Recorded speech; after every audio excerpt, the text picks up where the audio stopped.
Welcome back to the Running Wine Mom podcast. I'm your host, Samantha Cieslinski, aka the Running Wine Mom. Today's episode is a real treat, especially for all the new parents, soon to be parents, or anyone looking for insights into early stages of childhood development. Today, I'm joined by the wonderful Marisa Rodriguez, founder of Lux Baby Custom Newborn Care, and a true expert in newborn care and sleep conditioning. With years of experience and a lifetime of wisdom that started in her childhood as the eldest of 10 siblings, Marisa has dedicated her career to transforming how families approach those crucial first months of life with their newborns.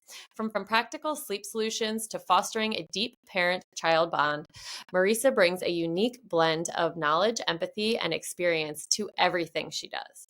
In our conversation, we'll dive into Marisa's gentle approach to sleep conditioning, the myths and realities of sleep training, and how parents can develop healthy, intuitive habits that nurture their child's early development. If you're a parent struggling with sleepless nights, feeling overwhelmed, or just eager to soak up some expert advice, this episode is for you. So without further ado, let's welcome Marisa. Thank you so much for having me, Samantha.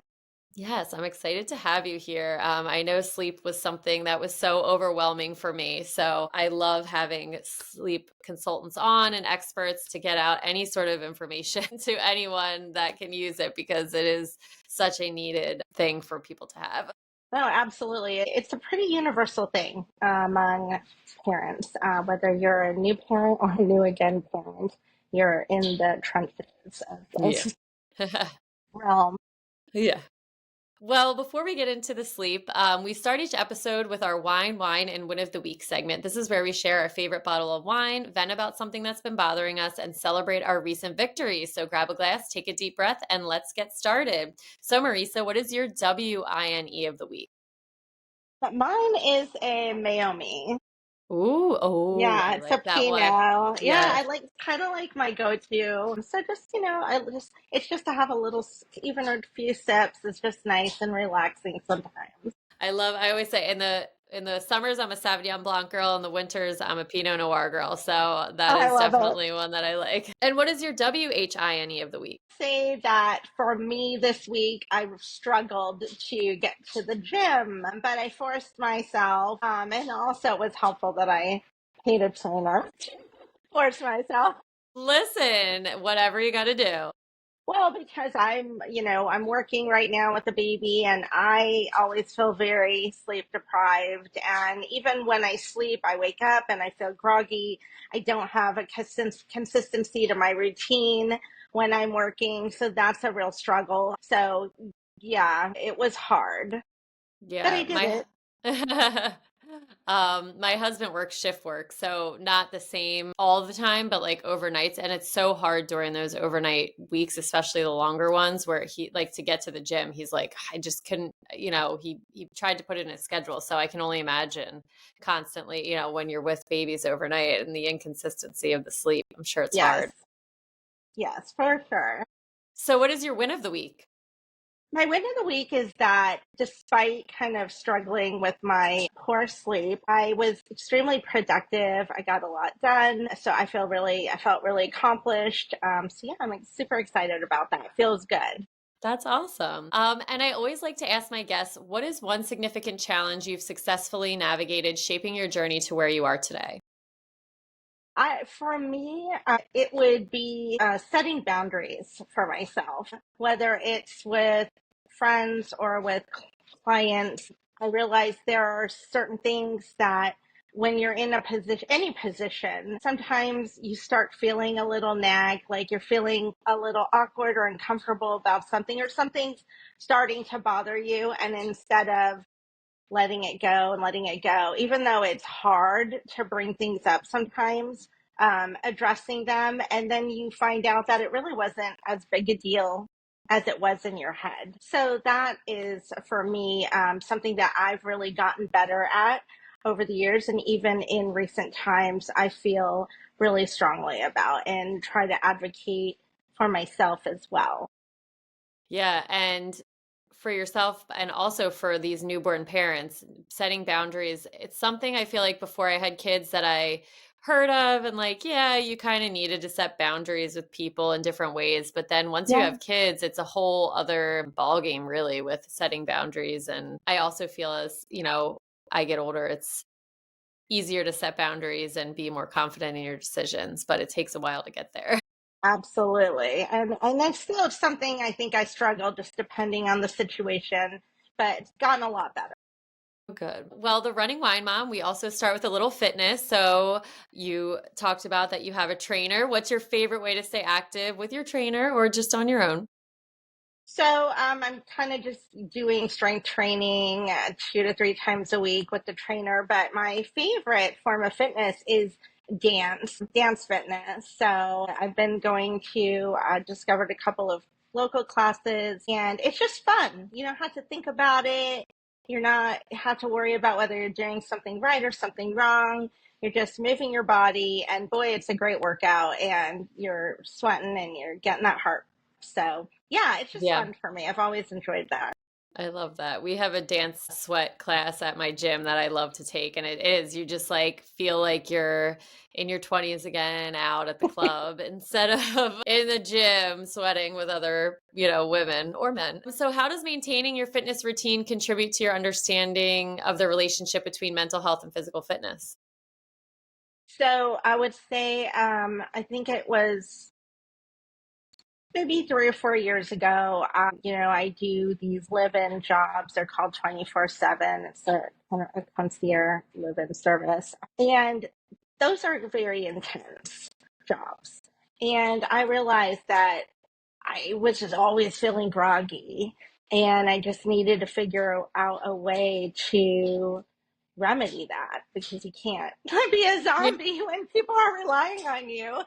So, learning how to take care of myself. But I found that through eating a certain way, managing my diet, how I ate, Hmm. especially if I ate meals that were more protein based, um, and not like, just like, what's it called, like empty Right, carbohydrates, right, because the snacking, that doesn't get you anywhere. And making sure that I stayed hydrated. And even if I took a 15-minute walk around the block, right. or got outside in the sun, even for a short time, even though I didn't feel like it, but doing those things really helped me. Helped my mindset. It gave me clarity. And I really did have more energy. So that really helped me get through some of the jobs that I've been on. And even my most recent job, sometimes I was like, oh, I'm gonna, do that. That was so great. But then sometimes each job is different. Your schedule is different. Your break time's different. So it's not always possible, but I feel like each position I go into or travel job, I feel like, okay, I have to have a plan. If I'm following Yeah. this plan, I'm going to feel really good. So that has been extremely helpful and something that I'm trying to stay consistent with. Yeah, it's so important. The planning, it's like if you think, oh, the planning's too much, but then like when you're in the moment, you're like, if I would have just planned, this actually would have been way Yeah, easier. And it you would be really getting is. what you really need too. It's so true. Okay, so the next part of the Running Wine Mom, we talk about parenthood. Can you tell us about your family? Yes, I'm the eldest of 10 children, but I have one daughter myself. She just turned 27. That has been a very interesting journey. But when I'm working with new parents or new families, honestly, it all comes flooding back. I'm like, oh, I remember this or I Hmm. remember that. And yeah, so there's so many things that I can relate to, obviously, as a parent. Right. And as the eldest of 10, it's like, Yes. so do you think having so many siblings, did that factor into the amount of children that you had, or is that something totally different? It most certainly did factor in, Samantha, let me tell you. So, I mean, for me personally, it was never gave it a ton of thought. But, when I was a teenager, I wanted to have twins. And then I was like, what am I thinking? Because the twins came for us. My mom had twins right smack in the middle. They were number 5 and 6.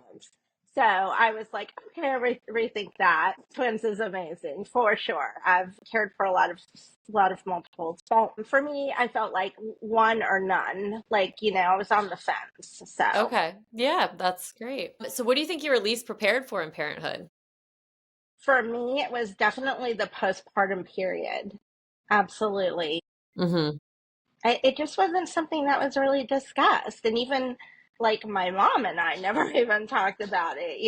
So I felt really lost during that time, to be honest. I even suffered from postpartum depression and I didn't even know many years later, it's like, oh, wow, Right. that's what that was. Because the doctor at the time just said, oh, you're depressed, and gave me a prescription for Paxil. I've never taken medication in my life.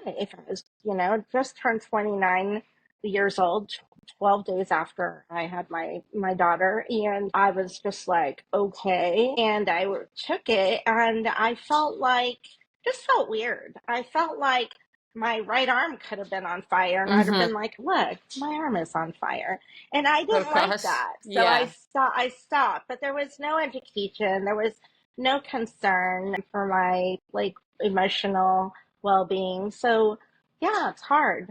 It's yeah. And I noticed, I mean, I thought with my daughter, like everything that was happening was normal, even though like I knew it kind of wasn't because I was Mhm. like, well, I see all these other moms doing all this stuff. Like I couldn't even get like out of a robe. And I'm like, but Yeah. maybe it's just normal because I'm so tired. But then with my son, I had a totally different experience. And I was like, taking him, we were on the beach when he was like 2.5 weeks old. Like it Yeah. was just like a totally different and it's kind of like sometimes in retrospect, but like there's no one there immediately to help you, which is really, really scary and sad for so many people. Yeah, and then my mom came and my grandma came and stayed with me the first couple of Hmm. weeks, and that was amazing to have that support. But my body was going through so many things. I just felt like an alien had taken Yeah. over my body, and I just really didn't. But you keep going because Right. you're a parent and you have the responsibility of this little being now, and so you brush off everything, and you are the last person on the list, and you just forge ahead and do what you have to do. I mean, really, survival mode for Yeah, all of for us, sure. in those that postpartum period for sure.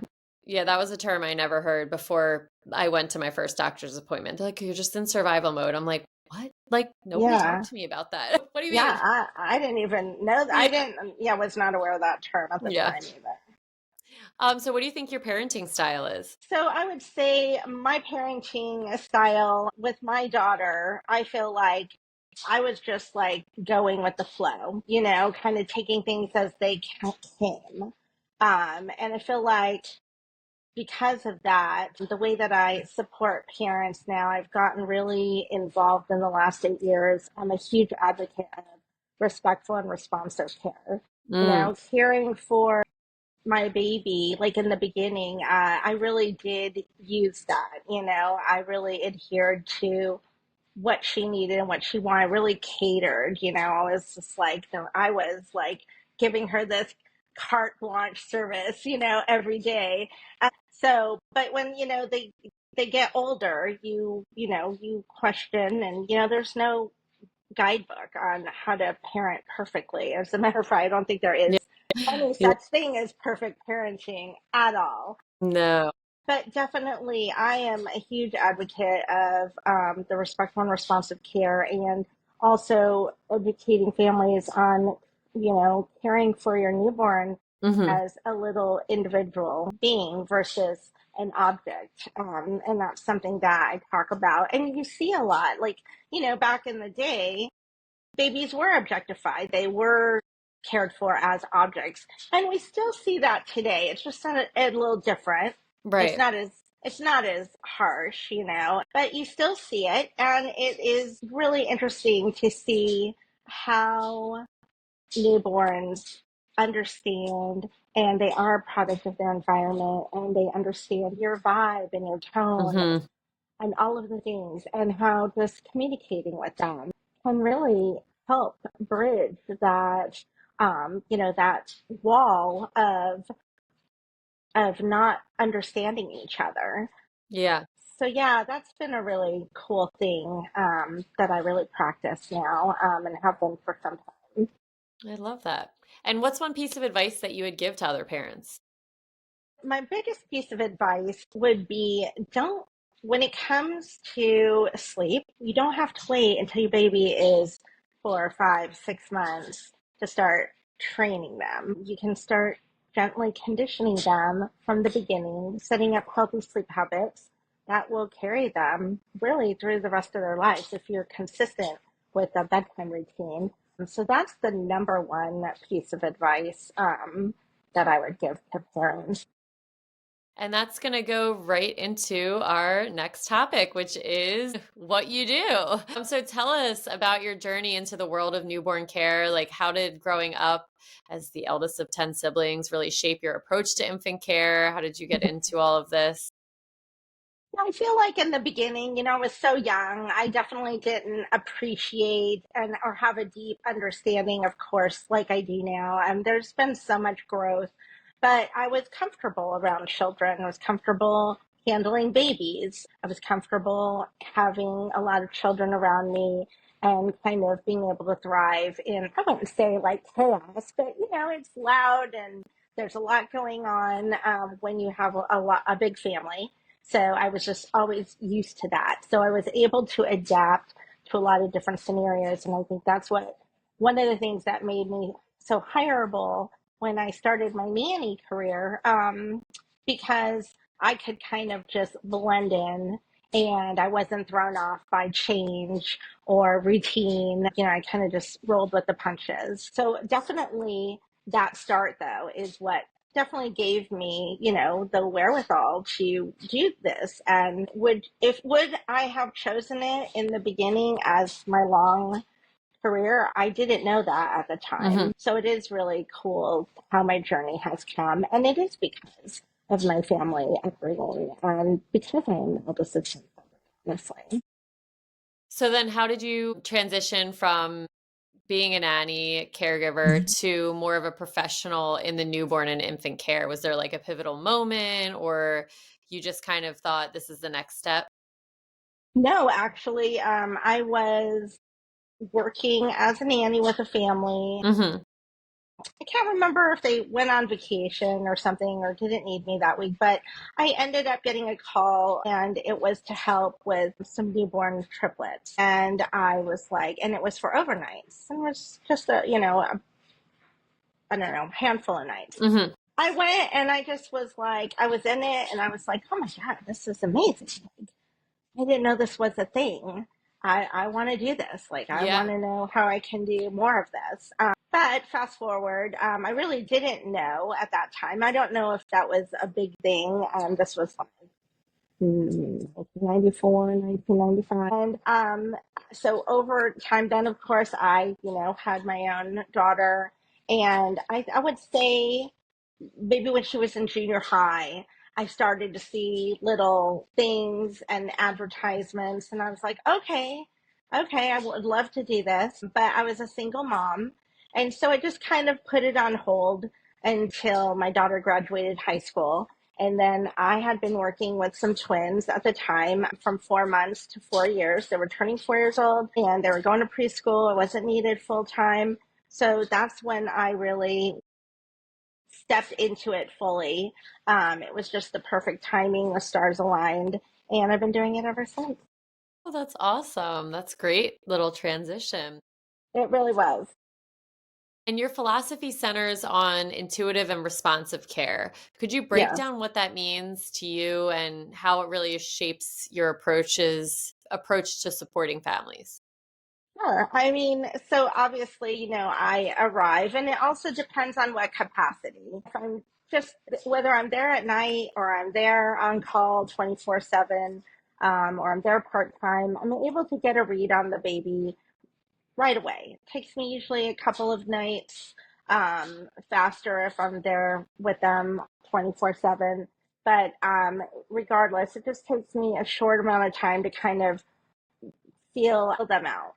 Mm-hmm. And when they say intuitive care, I kind of really look to the baby. I like everything to be baby led as much as possible. So they're letting me know when they're hungry. They're letting me know when they're tired and really cueing into what they're showing me because Mm-hmm. babies communicate with you verbally and physically. Mm-hmm. But people don't realize that babies are telling you. And sometimes I'll arrive to a home for my shift at night, and they'll be like, oh, the baby has been crying all afternoon, we don't know what's wrong.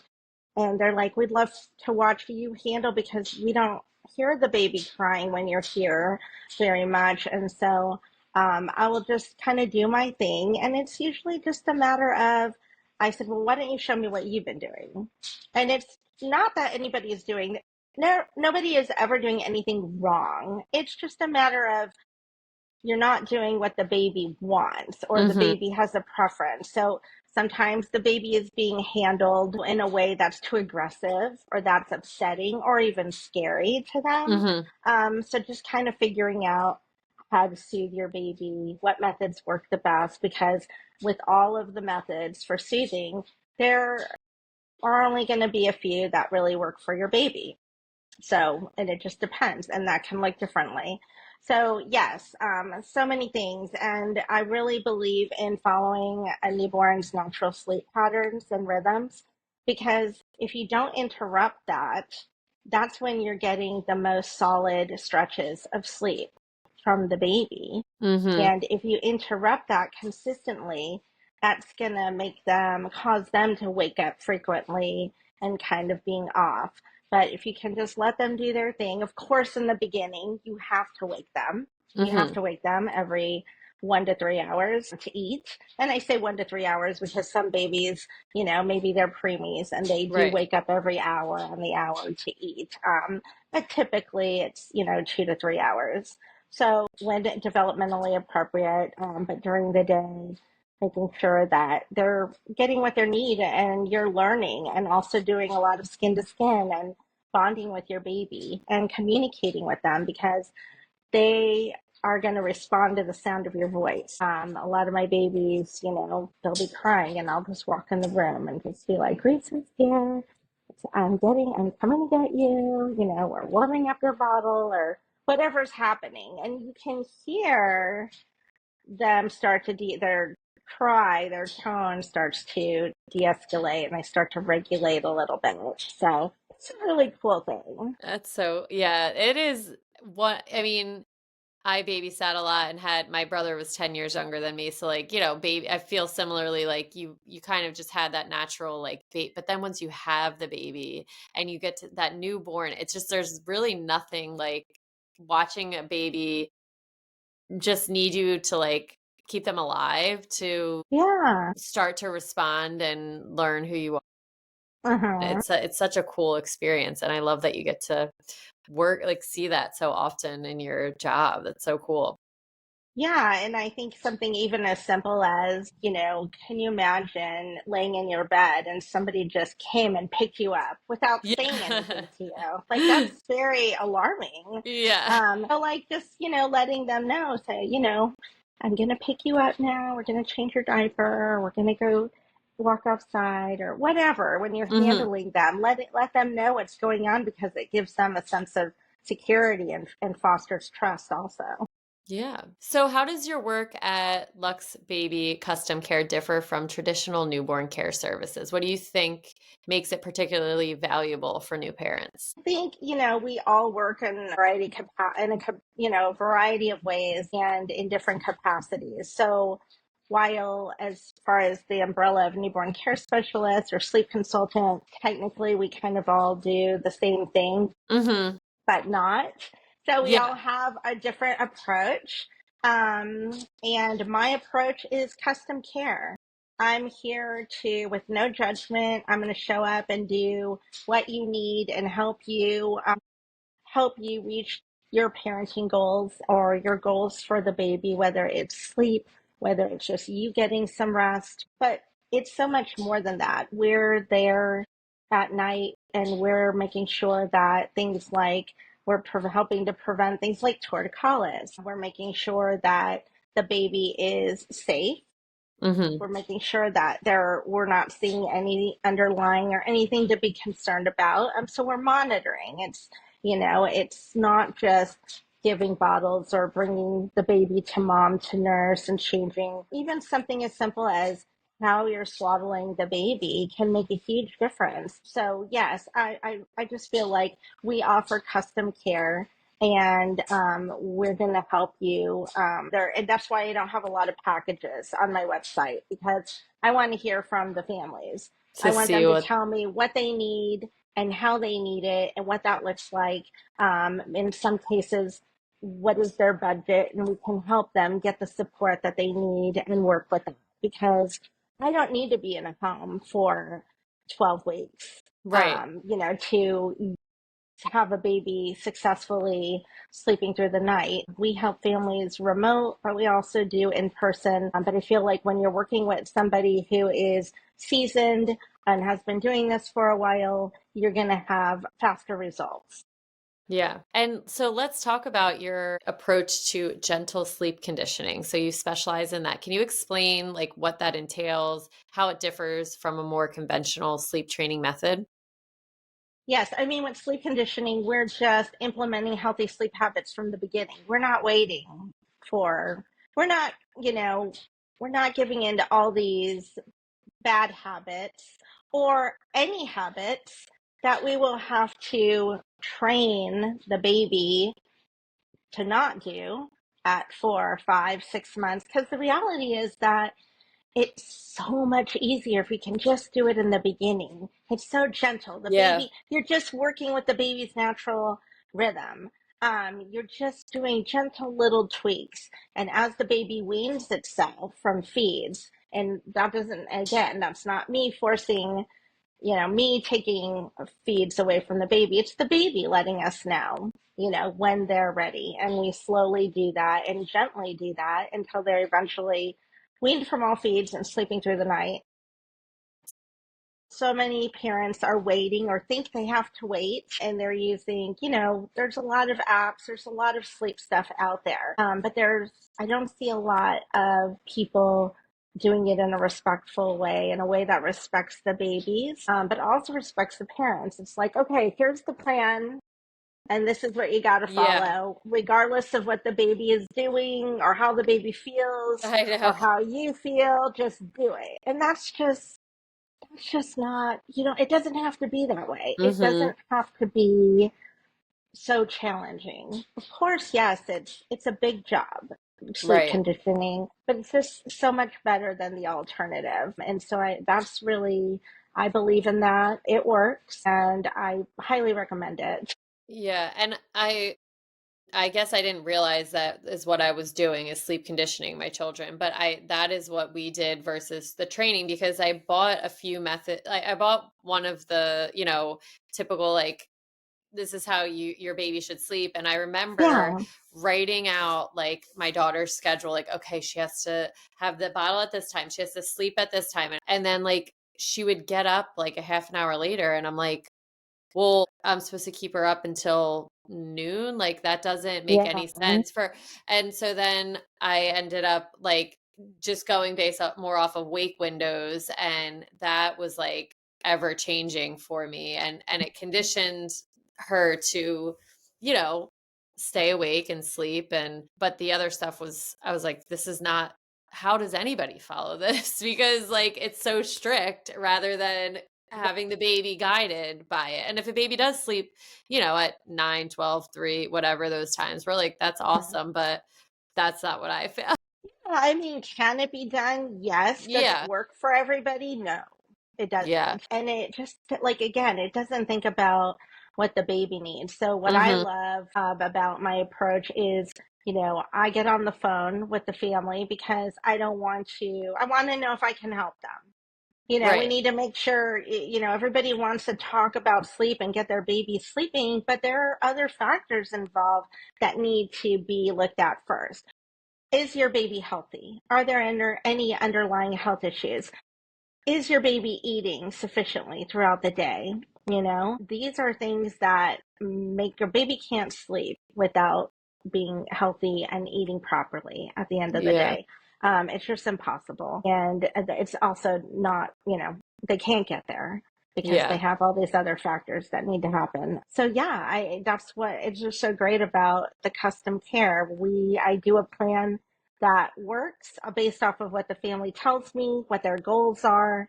I meet the baby and the family where they're at, and then we discuss the plan and make sure, do they want to tweak it? Are they comfortable with it? And then we move forward. And it really is great. Usually by the end of the 2 weeks, the baby is in a way better place and sleeping better, not just at night, but also during the day at naps. Yeah. So, what would be your biggest piece of advice to offer parents who are feeling overwhelmed in those first few weeks and months? I mean, we've all been there as parents. And I think for myself, just doing little things that being organized, having everything ready. Like your recovery is so important when you first get home. And yes, it's so important. Your baby is the number one priority, but you also have to make yourself a priority. And we're not just talking about moms, we're talking about dads, we're talking about all parents. Whether you've birthed the baby or not, because we have families that have adopted, we have families welcoming babies via surrogacy. You still have to take care of yourself physically and mentally. And if you're not taking care of yourself, you're not going to be able to take care of your baby properly. And so some parents are scared of the word sleep training or, sleep conditioning. What are some common misconceptions around this program maybe that you can address with parents to make them feel more comfortable? I know, it's baby led Sure. but I guess for people who are like, I just want to forever let my baby guide me completely, like how do you Yeah. Yeah. I mean, look, as a parent, we get to make those choices. So nobody, don't let anybody tell you differently. We all have to do what works for us and our families. But at the end of the day, I get those calls all the time. They'll say, "Oh, we're looking for support, when we bring our baby home, but we don't want to do any sleep training." And I was like, "Well, number one, you can't do any sleep training Yeah. prior to that. Really, the recommendation is 6 months, but people do have a misconception. The word sleep training, there's a lot of negativity, Mhm. a lot of negative thoughts about that word training. And that's why I try so hard to not use the word train, because it does have a negative connotation for many people, because everybody seems to associate that with automatically cried out Mhm. Yeah. methods, and not, and leaving the baby in distress. And not all sleep training is like that. It really just depends on who you're talking to, what methods. That things did get gentler. There's the what is it? Like, you don't have to do like a full on Ferber. There's, controlled, where you do controlled crying or timed crying. I don't believe in doing any kind of crying, because if a baby is crying, they have a need that needs to be met, whether it's physical or emotional. And if you respond to that, it's going to go a lot easier. They're going to be like, "Oh, okay." They're going to Yeah. feel good. And then that's going to allow them just to let go and sleep. When something's bothering us and we can't Right. sleep and it's just nagging us, and we have to take care of that, or reset our mind, or get up and do something. Either we have to take care of it or we're not able to sleep. And it's no different for a baby. Yeah. So how about for parents with multiple children? What are some unique challenges that they face? How do you help them kind of manage the dynamics of caring for a newborn alongside with the siblings? Yes, a lot of that's very common. Some of my families are new again parents, and some of them have older children, some of them have toddlers. It's a challenging, regardless of how old they are, because you're trying to manage your time and you're trying to figure out how to parent everybody the right way. And you feel there's so much guilt, I think Mhm. there's so much parent guilt, period. But when you have another baby coming into the mix and you already have other children or another child, it's very challenging. It's Mhm. hard because you can't make everybody happy all of the time. Granted, the baby's needs, baby has to eat, every so many hours. Your child, your 3-year-old or your 5-year-old is gonna have to be put on hold.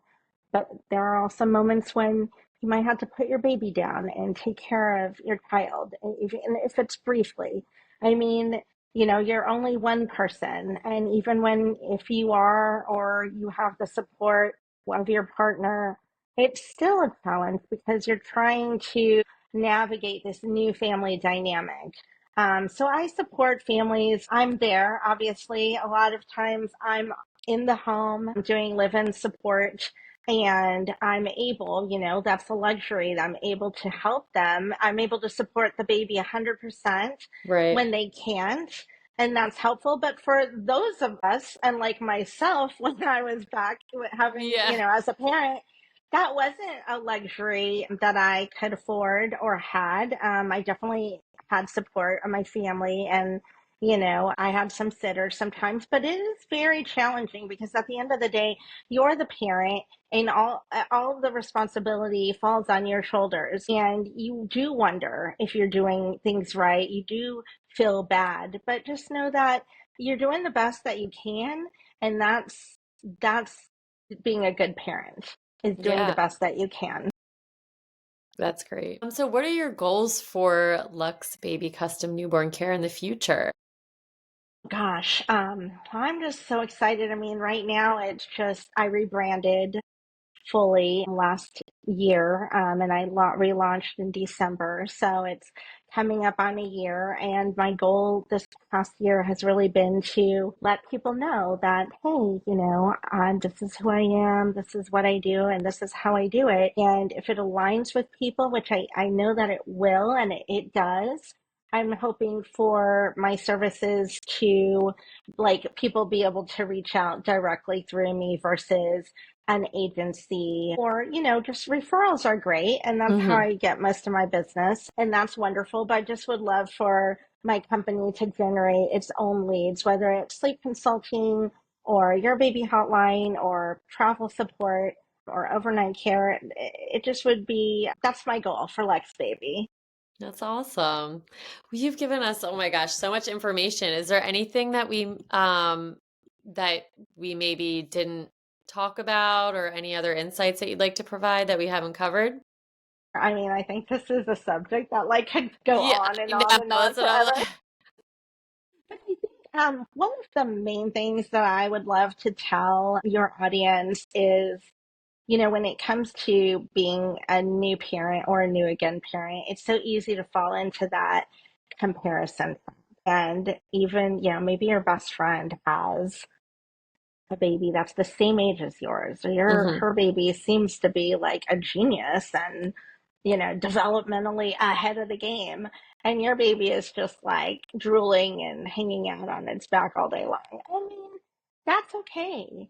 Babies reach milestones at different periods. Obviously, if there's, your baby isn't doing anything, I mean, and it's a concern, you'll talk to your doctor, obviously. But for most of the time, your baby's healthy and active. It's going to reach its milestones at a different time, maybe, than other babies at your baby stage. So just know that, don't fall into that comparison trap, and give yourself grace, but give your baby grace too, because they're doing the best that they can also.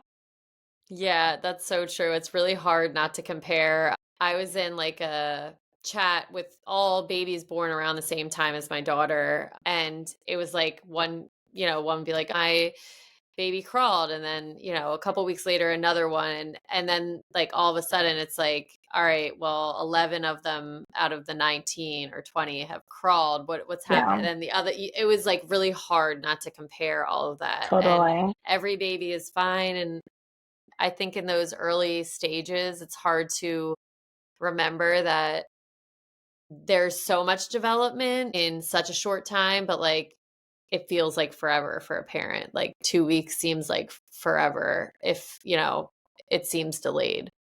Yes, it does. And that's what's so interesting too, is because there's so many transitions in the first year, and you don't, when you're in it, it feels like a lifetime, It really but does. it really is like, it's just like a week to 3 weeks, so it Yeah, it goes so fast. it So, does. just enjoy it. Yeah. Well, oh my gosh, this was so amazing. You gave us so much information. And hopefully, I can't wait to see your business blossom. And you're just doing so many wonderful things for so many new parents that need the help. Thank you so much. Yeah.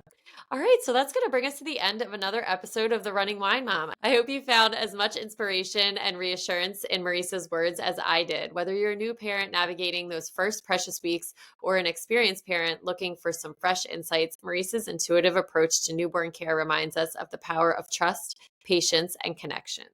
As always, if you enjoyed this episode, please consider subscribing, leaving a review, or sharing it. You can follow me on Instagram at the running wine mom _. And Marisa, where can the listeners find you? Lux Baby Care, and that's Luxe Baby Care. Perfect. And I will link all that. Thank you for joining us today. That was Thank you amazing. thank you so much for having me. Yeah. So thank you so much for listening. Remember, you are strong, you are capable, and you are all amazing. Until next time, keep running, keep sipping, and keep embracing the joy of motherhood. Cheers. And I will be back next Tuesday. Bye.